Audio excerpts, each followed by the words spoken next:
3. Okay, well, welcome everyone to the latest edition of the Daily Gooner pod here on the Sport Talk Line Network. I am Raphael, joined by my London cohorts, Ryan, right below me. Hello, Welcome, sir. Ryan. How are you doing? We got very good because we got a lot to discuss. Sam, welcome, Hello, mate. Sam. Thanks for having me back again. Like the classic old top, you are just a font of Arsenal history in your week to week tops. All right, a lot to discuss in the Arsenal world. Leg one of the Europa League semis. It seems Arsenal likes to live like Houdini. They make the last minute escapes, and they made one more on Thursday. We'll recap the first leg and look to Thursday's vital second leg. We'll do a quick recap of Newcastle on Sunday.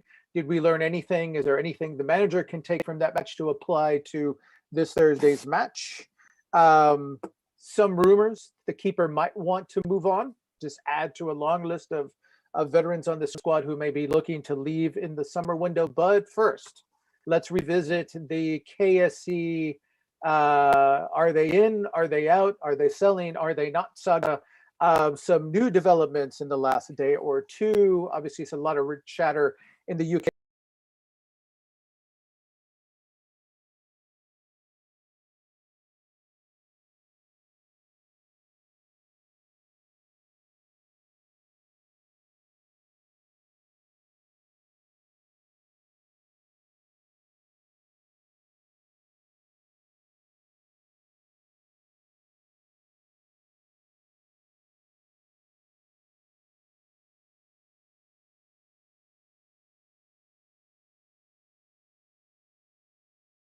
Chatter online about people saying, let's not do this, the team needs to win.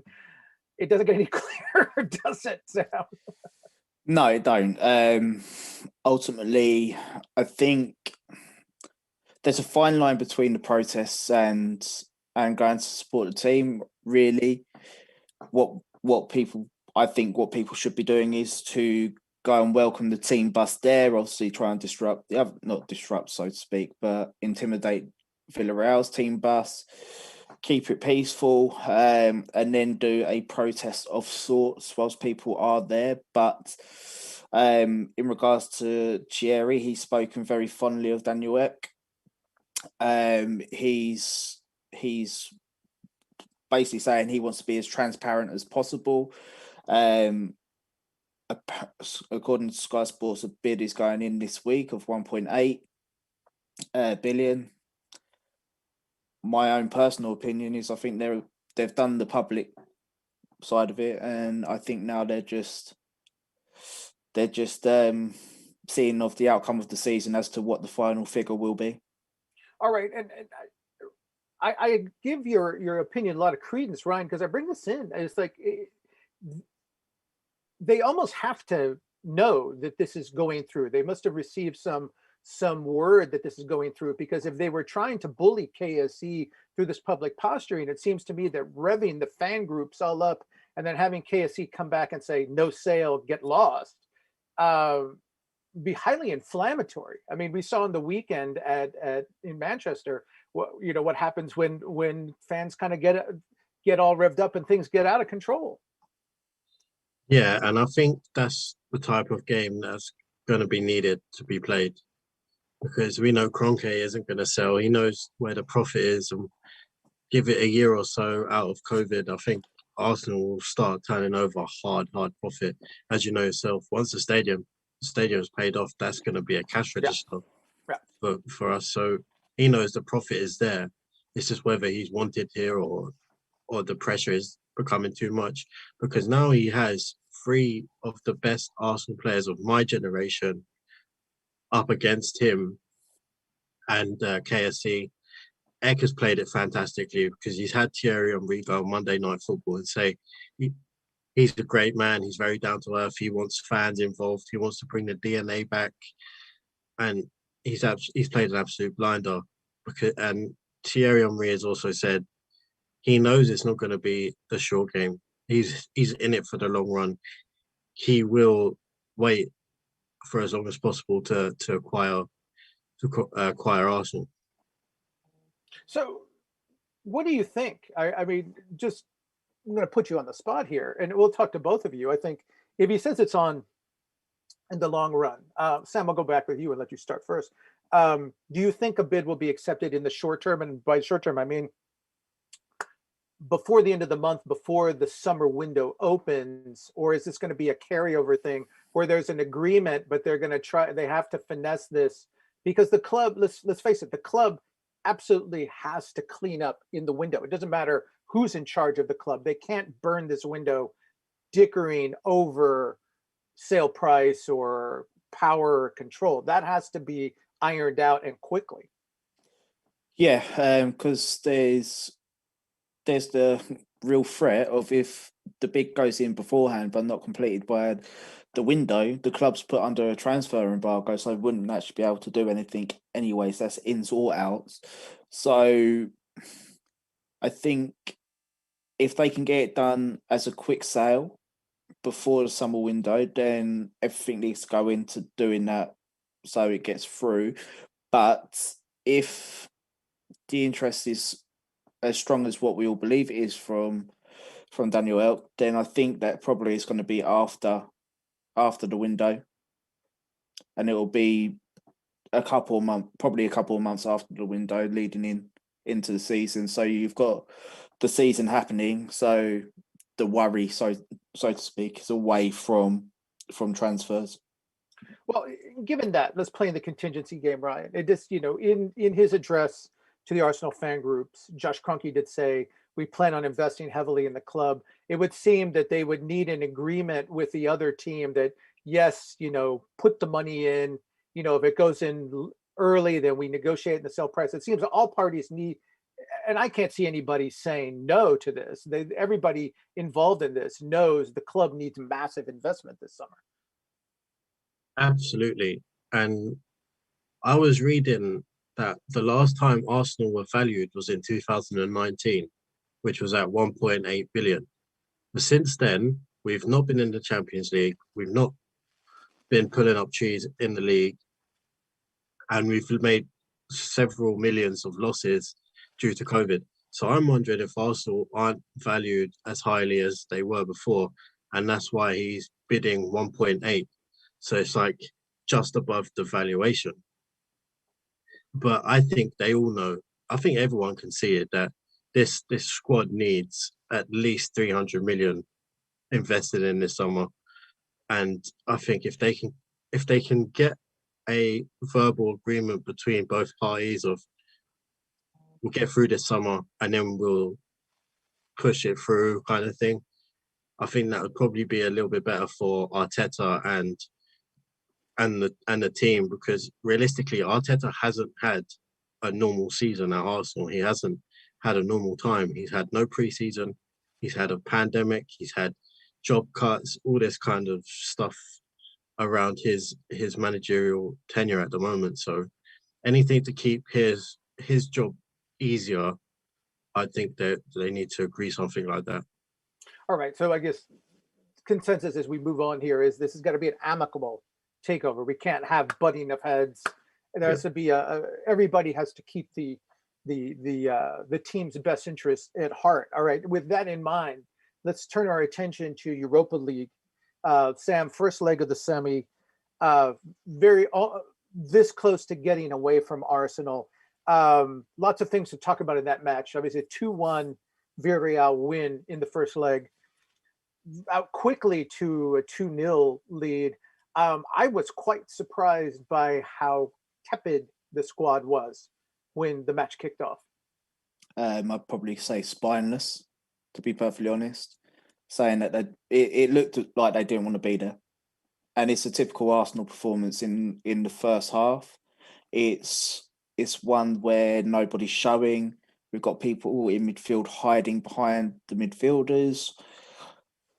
There just wasn't a lot going on. I don't think the team selection was the correct selection to start off with in the first place, because if you look at Smith Rowe, although he has done very well this season, he looked very lost up front. There was no pressure on their back four, so they could just play it around. So I don't understand what the idea behind that was, but ultimately it didn't work. And yeah, the defending for the especially for the first goal was atrocious. And it goes back to the same old, same old. We had the player squared up. He's beaten Xhaka, okay. But if Danny Ceballos actually was to come across and double up properly, that ball doesn't go into the box. The player doesn't get a shot off. What follows subsequently, it doesn't happen. But because he just dangled a leg out, it's very telling of Danny Ceballos, and that's what he's come to be this year. And it seems he's picked some of his worst performances for Europa League matches like this. I mean, we talked about this 2 rounds ago against Benfica, whereas he handed them a goal that it looked for a while might knock Arsenal out of the competition. Ryan, to that end, is it a bit of a blessing in disguise that he drew a red card and Mikel has no option of selecting him for this second leg? He's out. Yeah, and Danny Ceballos is the most confusing player I think I've ever laid eyes on. Just watching Arsenal and football in general. One week he will be sublime, and you're like, yeah, we'll pay 30 million for him. We need to sign him on a permanent. And the next week he's League Two quality. So I see that on a Sunday playing against myself. He's just baffling, and I just hope Tierney's fit so we can play Xhaka in the middle on Thursday, because you've seen since Tierney's been injured and Xhaka's been there, we have lost a lot of fight in midfield, lost a lot of control. I think that multiplier effect, right? You're weaker at two positions, right? Yeah, absolutely. And playing Xhaka at left back, you just know he's going to get beaten 1v1.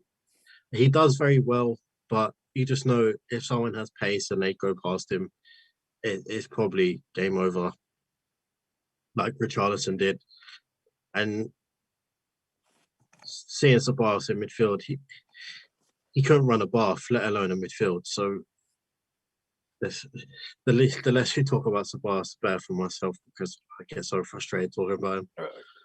I go back to the time right before Christmas, when Arsenal was really struggling, when they were running the 3-4-3, and we brought the telestrator out, and Sam went through in detail, and he talked about midfielders hiding, and Danny Ceballos was one of the players he singled out, and I kept hearing that in the back of my mind, watching him, especially after that first goal. He just seemed to kind of float out.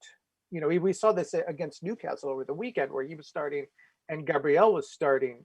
Sam, we're jumping ahead, but I'm going to stay with leg one. But Gabriel brought the ball forward and just said, I'm going to take this. And Danny just kind of, he seems like he wants to tuck in at the touchline and just kind of stay there and like let other people get the shorts dirty. Yeah, he what's the best way to phrase this?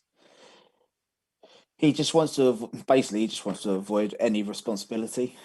Him as a player, I just don't understand him. I really don't understand him, and like Ryan, the less I speak about him, the better, because it's not going to be favoursome. All right, well, let's talk about a couple of things. Sorry to butt in. Go ahead. But talking about Ceballos and midfielders and from Spain, Football London have just quoted a report from Deportivo Mondivo? Estadio Deportivo. Arsenal are close to reaching an agreement with Real Betis to seal the signing on midfielder Guido Rodriguez for 43 million. Let's bring that back in about 10 minutes. I want to finish this because we do have some transfer issues to talk about and give everybody a chance to kind of look up and say, I mean, that's a new one for me. I'm counting on your expertise on this, but let's stay with this. Ceballos gets red carded, you know, and let's move on from Ceballos. Let's talk about after he leaves the pitch, Arsenal's down to 10 men, but it seems like that extra space actually opened up their play. They became a little bit more fluid. Smith Rowe had to play in the midfield, Sam. And of course, we had a major, my dogs are mad at Danny Ceballos. We had a major problem, or like right before the team resettled, Bernd Leno has to save them, where Villareal play their striker through. Looks like he's going to put it down to 3-0. Looks like Arsenal's going to be done. We're all going to be depressed. And Leno makes a brilliant save, palms it over the bar. And then Arsenal found some space. Like, who stepped forward in those last 30 minutes for you? Generally, I think the whole team did without Ceballos. They do what they do. They just rally round. I liked how Smith Rowe was conducting himself in a deeper position. I think having a recognised striker on the pitch as well actually aided us a lot. Because at the end of the day, it seemed that it was a typical Unai Emery side. 60 minutes of pushing, 30 minutes of dropping deeper and deeper, and you could see that it was dropping deeper and deeper. So for us, it was whether or not we could have capitalised on it. With VAR and the handball with Pepe, another day it might not have happened, but if we drive at this Villareal side, I don't think they'll be able to be resolute to keep us out. It's just a case of what Villareal turn up at the Emirates and whether or not they sit deep or come out. Because ultimately, if they really want to kill this tie, they know they have to score. Sure. Ryan, I want to pick up on something, because this was a topic that came up in mid-match for us, and we were chatting with other people. But Sam pointed out Smith Rowe had to drop deeper, play in the midfield, and there's several people who are commenting that he might have a future, that his best position in the future might actually be not on the wing where he's been playing, but deeper in the midfield, basically where Dani Ceballos started. What do you think of that? Yeah, I think Smith Rowe has the potential to play as a number 8. He's so press resistant. He's so quick on the ball, close control. His upper body strength is always improving. He's just got the weight of pass. He knows how to get himself out of tight situations. He does really remind me of when we played Santi Cazorla there. And it was actually a red card that made Cazorla play next to Coquelin. So imagine a red card has now pushed Arteta to play Smith Rowe next to Thomas Partey. Well, you bring up an interesting point of the close control, and I think if we just go back to the last match Arsenal played in Europa against Slavia Prague, where Smith Rowe finds himself just inside the box. He's bracketed by 2 Prague defenders, beats one, beats the other, gets across, takes on a third, basically nutmegs him, and just gives Pepe a brilliant pass for Arsenal's first goal. But he's surrounded by 3 defenders, and then you look up and he's lost all 3. I think that's kind of what you're getting towards here. Is that we might see that skill might be better applied where it's congested in the middle of the park. Yeah, and he's so good at receiving the ball on the back foot, which gives him so much more options when turning out. He receives it on the backside. He can turn left or right very, very quickly. And as we've seen numerous times, he's very good at turning on a sixpence and going either direction. And having him in the centre of the pitch, you can trust Leno or whoever's in goal to give him the ball and he'll turn out of trouble. Whereas you give the ball to Ceballos in that kind of situation, and he loses it and we concede. So maybe it'd be a good idea to try, not now, because obviously the season is very, it's very important that we get wins coming in the next few games. Maybe in the pre-season, try a 4-3-3 with Partey at the base and then Smith Rowe and another attacking number 8 next to them, and to see how it goes from there. It's kind of like how City play. And we've talked about that, and let's move on. Sam, I'm going to bring you back to a point you made, which is having a proper striker in the match made a big difference. I think Martinelli started up on top. Martinelli worked on the wing later on, but putting Aubameyang central really kind of seemed to open things up, and he came this close to not only giving Arsenal one kind of a miracle 10-man goal, but two goals with 10 men, but still it gave him some hope going in. We saw him on the weekend. Let's talk about Newcastle. Let's kind of broaden these two matches, kind of overlap them. He played the full 90 minutes. And does that give you some confidence going into leg two that our Arteta now actually has options at striker?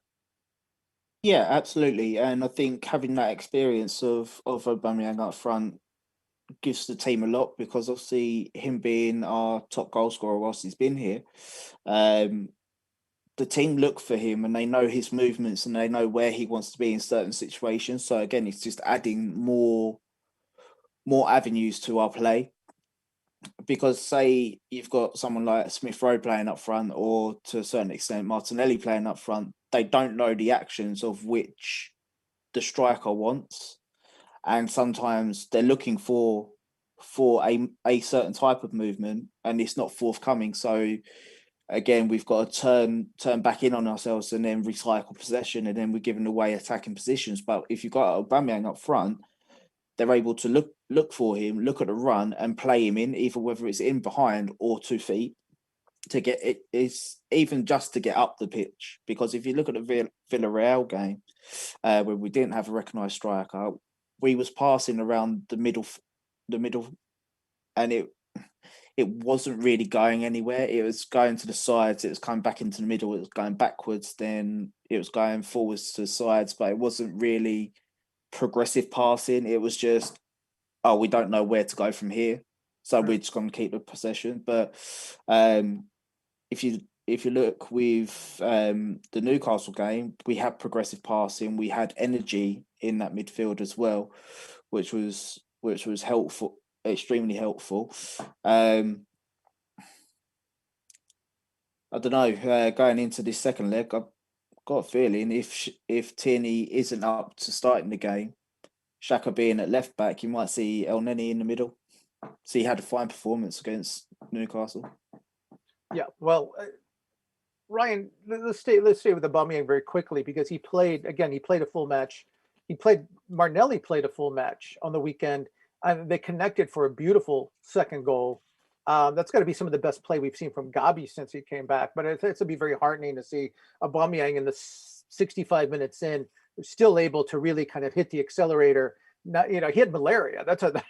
That's a pretty serious illness to have if you're a professional footballer and you rely on quickness and endurance over 90 minutes. So to me, that was the most encouraging sign coming into this match on Thursday.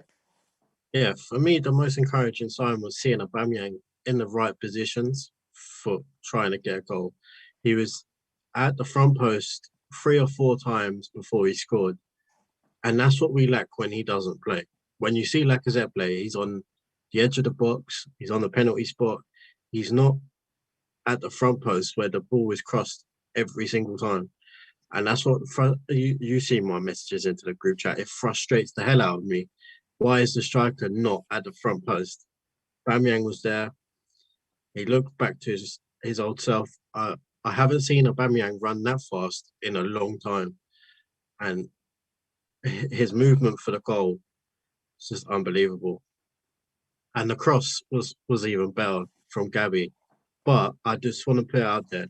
The pass from Odegaard to Martinelli was that perfectly weighted and in the right spot. Gabi didn't even have to take an extra stride or anything to whip that ball in. And that's the kind of playmaking we miss when Odegaard's not there as well. All right. You bring up another point, and I'll bring this to you, Sam, that I took from Newcastle, is that we saw how much they missed certain key players. Obviously, we know they missed Kieran Tierney for any number of reasons, not the least of which is that he's taken Granit Xhaka out of the midfield. But when they have Tierney, when they have David Luiz in the lineup, when they have Gabriel in the lineup, as you guys were commenting, this is the most Brazilian lineup that Arsenal's fielded in a while, but they have those 2 Brazilians at center back.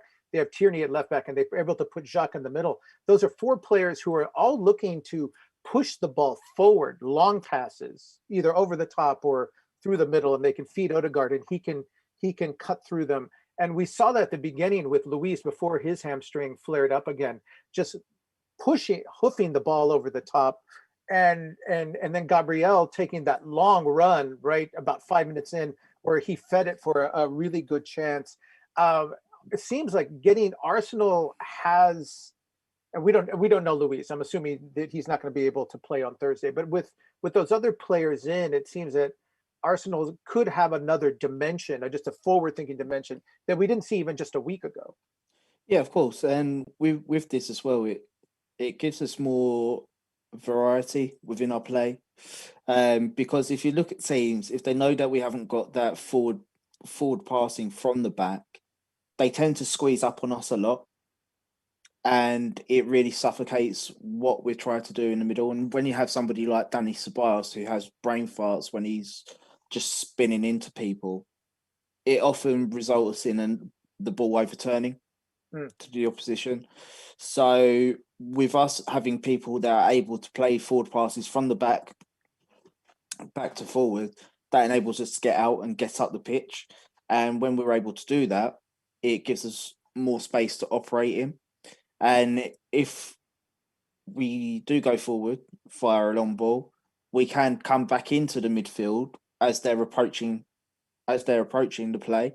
So with that, it enables them to have that bit more space to then pick and look for a pass for one of our forwards. And with that as well, it gives our forwards a lot more of a chance to really drive at their man and not be doubled up or trebled up, as we see far too often, where we're just passing it around the back and just not really going anywhere with it. The opposition inviting the press, yeah. The opposition gets set, and from there it makes things a whole host a lot more difficult. Also with those forward passes and the bold players that are willing to bring the ball out themselves, I saw Odegaard coming back to offer a connection, but that allowed El Neni, who, as you said, very Ceballos-like, to go forward, and he's not shy about going forward, whether he's pressing or those times when he does play in the midfield. Ryan teases me with this idea that Sam brought up, that maybe he will play in the midfield if Tierney is not there. But that certainly led to him being in the right place to score his goal. Yeah, I'm very conflicted on Mo El Neni, because 1 week I'm like, oh, he just doesn't do enough. Like, he passes sideways, he passes backwards.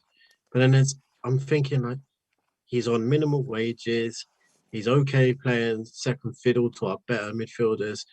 He's very neat and tidy, and he does pop up with the odd absolute screamer. And I'm like, no cheap goals from him. No, exactly. Are we going to get better for as much as we're paying him?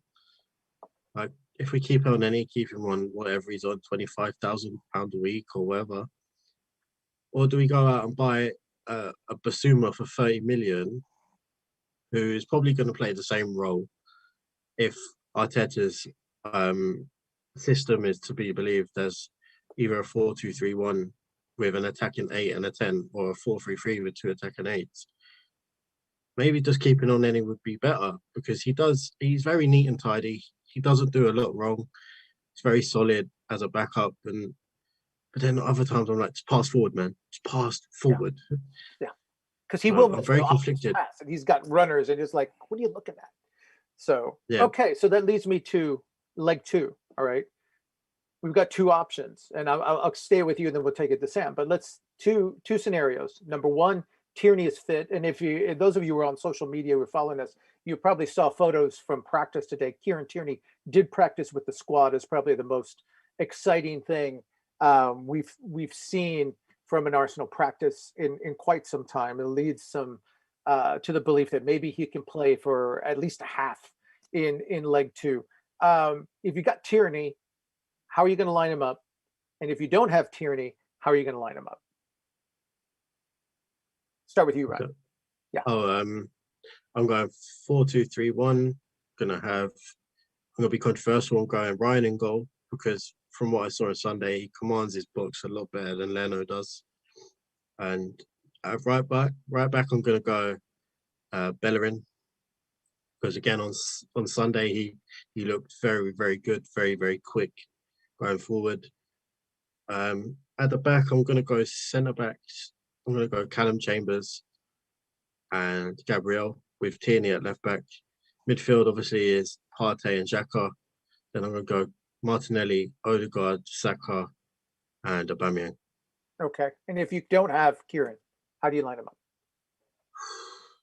That breaks my heart. I know we don't like to think about that, but we might have to face that. There's not many other options. I'd go Xhaka at left back, and I'd play 4-3-3 with Odegaard, Smith Rowe, and Partey in midfield. Same three up front. Aubameyang, Saka on the right. You're going to play Martinelli, not Pepe on the left? Yeah, Martinelli. Okay. Can't have too many left-footed players on the same pitch. Okay, Sam, same. You have Tierney. What do you do? You don't have Tierney. What do you do? If we don't have him, I'd probably go same as Ryan. But if we do have him, I'd be sticking him in straight away. I would probably go with Leno. Still, I know he's had a lot of flack and obviously not the most positive press this week, but I'd still keep faith in him. I would go Bellerin, Holding, Mari, and then Kieran Tierney. Xhaka and Partey as the two. Saka, Odegaard, and Pepe, and then Aubameyang up front. Left, right. You're going to put Pepe on the left, or you're going to put Saka on the right? That seems to be their more comfortable positions. Yeah, and I'll put in Pepe on the left. Okay. All right. So you brought up Bernd Leno, who has had a rough week. Some reports the last couple of days that he is also thinking of leaving the club at the end of this year. We already know with so many needs, club doesn't need another position, that they seem to be pretty solid. But, if you've been following the club, it seemed last year he was a steady guy. And when he went down against Brighton, we all thought, oh, the season is over. Obviously, Emi Martinez stepped up and saved Arsenal as part of that run in, and obviously was there, guided them to the FA Cup. Leno came back. Leno had another strong start, but recently is again tapered off. Can we attribute some of that to dissatisfaction? And what do you make of this? How do you approach this, Ryan? If he wants to leave, I'm of the mind that if a player doesn't want to be at Arsenal right now when things are bad, I don't want him here when things are going to start getting better. I know, I'm in the same boat as you. If he doesn't want to be here, then you're more than welcome to leave. At the moment, the position Arsenal are in, we can't have passengers. We can't have people that don't want to stay here and fight for the club. And if he wants to leave, then so be it. I said the same for Martinez last summer. If you want to go, go. That's it for me. Sam, if he goes, where do you look? Because that would put Arsenal in the position of needing to find two keepers, because Ryan is just a loanee. Where do you look? To whom do you look? I think that we need to do a deal for Ryan as a backup, although having said that, as Jacob said the other day in the group, that the goalkeepers ideally need to be homegrown. Can't be spending non-homegrown on goalkeepers that are going to be sitting on the bench. So I think I'd be looking at David Raya to come in from Brentford. I'd also look at possibly Donnarumma on a free, dependent on if he hasn't signed for somebody else already. Obviously, that's not been publicly announced, but I'm saying verbally. You could look at possibly Szczesny if Donnarumma goes to Juventus, having Szczesny back. Ryan, who's the guy that you said the other day? Unai Simon, was it? Oh, Simon, yeah, from Atletico Bilbao. Yeah. And also Levant. So there are plenty of options out there. It's just what type of keeper Arteta wants. Whether he wants to go for somebody that's younger or somebody that's got the experience and big game experience as well. Brought up an intriguing name, Ryan, and you brought him up for quite some time. Would you bring Wojciech Szczesny back? if he was I, available? yeah, I would, because as everyone knows, I have a affection for Juventus, so I watch them quite often, and he's grown so much in the way he plays and his maturity, and he's more stable in goal now, and I think that the chance to play with some of the best players in the world has really improved him as a goalkeeper, and he's very good with his feet. He's very commanding. He comes for crosses all the time, and he's just cocky. And we don't have any players like that. We don't have anyone that's like, I'm better than you, and you know I'm better than you, and we need more of that, I think. Well, he's only 30. I mean, we forget he was very, very young when he left Arsenal. So Yeah, and he's homegrown, which helps. did not know that. All right, all right. Um, Sam, I'm going to turn to you. The announcement that Ryan cut in with, apparently in the Spanish press, that Guido Rodriguez from Real Betis may be an Arsenal player pre-agreement reached. What can you tell us about this player? How would he fit if he fits? Wait, let's assume let's give it some credence. Let's kick it around. I don't know if it's true or not, but what would he bring to Arsenal's lineup? I have no idea. I've never watched him, to be honest. So I don't know. I can't Okay, tell you. they're real. Okay, so that tells us something about the rumor itself. That we're kind of caught flat-footed. Ryan, can you say anything about this gentleman? So I did some digging on Guido Rodriguez when I first brought him up to the Discord a couple weeks ago, and he's basically Granit Xhaka, but Granit Xhaka that can run very fast. So he's very mobile, and he plays as a defensive midfielder rather than a box-to-box midfielder. So he would sit, and Partey would do all the running around. But the place where it's come from, I just did some asking and digging just now. They actually are pretty good for reliability when it comes to Real Betis. So who knows? So if he is Granit Xhaka with wheels, what would that mean for Granit Xhaka? He's hot and cold. I think we're of two minds of him too. That he's very consistent. He's an Iron Man. He's the leader. But rumors keep bubbling up every now and then, Sam, that he wants to stay, but maybe he doesn't want to stay. Is this tipping the hand? Assuming that there's something to it. But, we don't know that. But Well, for me, as people know, I've been critical of Granit Xhaka, especially after the whole captain scenario. But given the reasoning as to why, I got on board with him, and he's somebody that's a big leader in this changing room, and you can hear it out on the pitch, especially when there's not been any fans and no fan noises.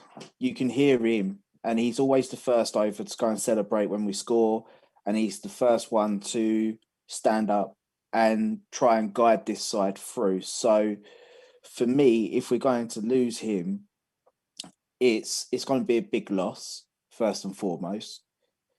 Not so, I'd say as well, the flexibility that he gives us in terms of positions, right. that's a big loss. But in terms of where he might go, you could potentially see him back in Germany, maybe one of the bigger clubs in the Champions League, or even at Dortmund. Bayern could potentially look at Hertha. They've looked at him previously. It purely depends what his preference may be, whether he wants to go back to Germany or whether he wants to try a new league. He could quite seamlessly fit into AC Milan's lineup. He could fit into Inter's lineup probably. So he can have many options, but I think it's purely down on to the player. But if he is going, I think the reaction that he gets online could be a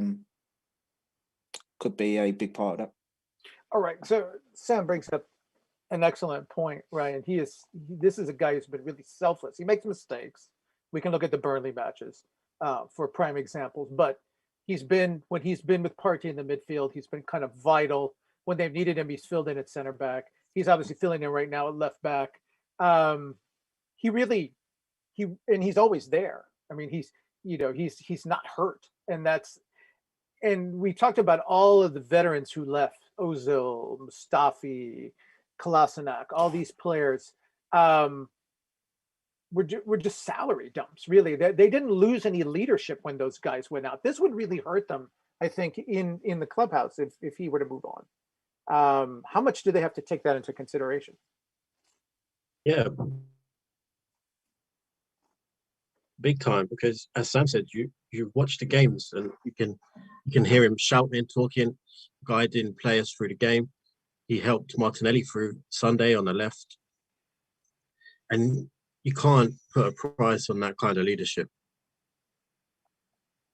So when this comes out, let's just assume that there's something to this Guido Rodriguez rumor. This is just another rotation. This is a guy to help take the load off Xhaka, maybe improve athletically at that defensive midfield position. As you said, freeze Partey.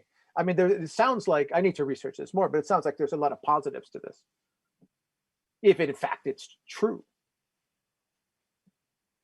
Yeah, because he can sit back, dictate the pace of our game, dictate how we attack, keep it slow, make it go faster.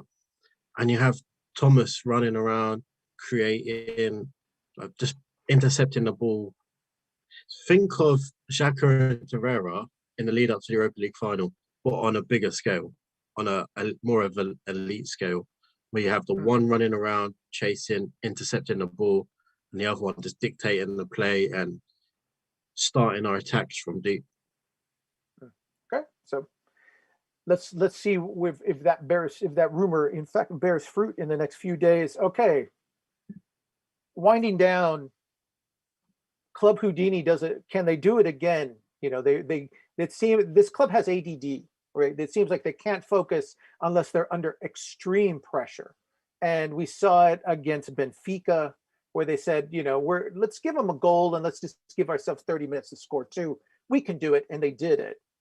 And then, of course, after they gave up that injury time goal against Slavia, we thought, oh no, now they've done it again. And then went out and they destroyed them in the second leg.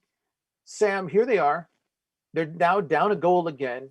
They're at home, though. They've got 90 minutes to try to fix it. Whether they have Tierney or whether they don't, do they have the mustard?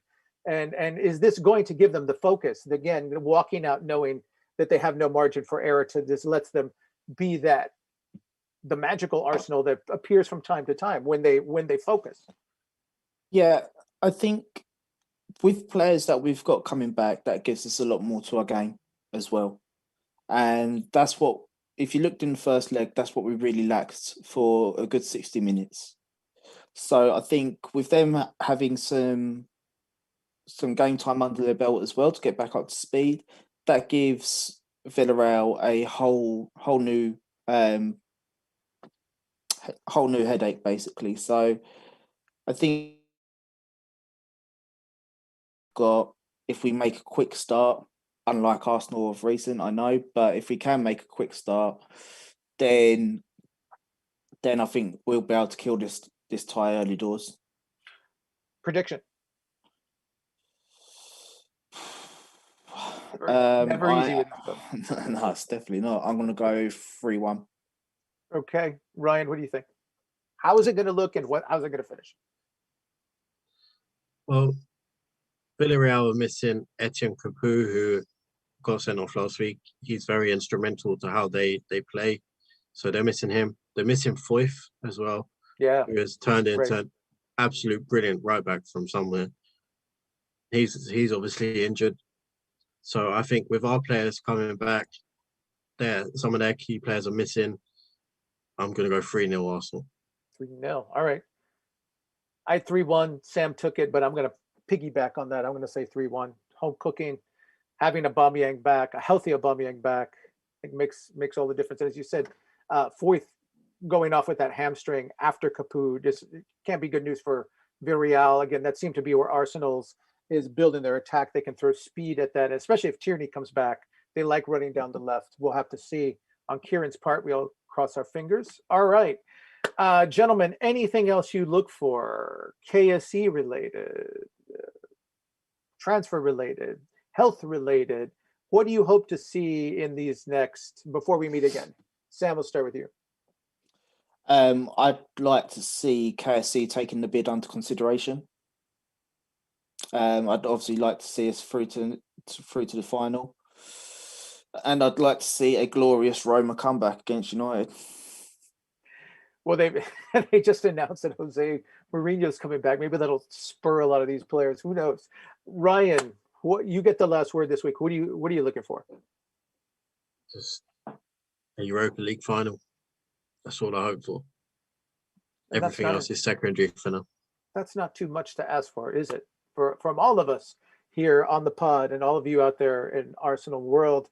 Thank you for joining us again for this episode. Come back and join us again next week, where we'll be discussing Arsenal's advancement to the final. So on that happy note, for Sam, for Ryan, I'm Raphael. We bid you a good night.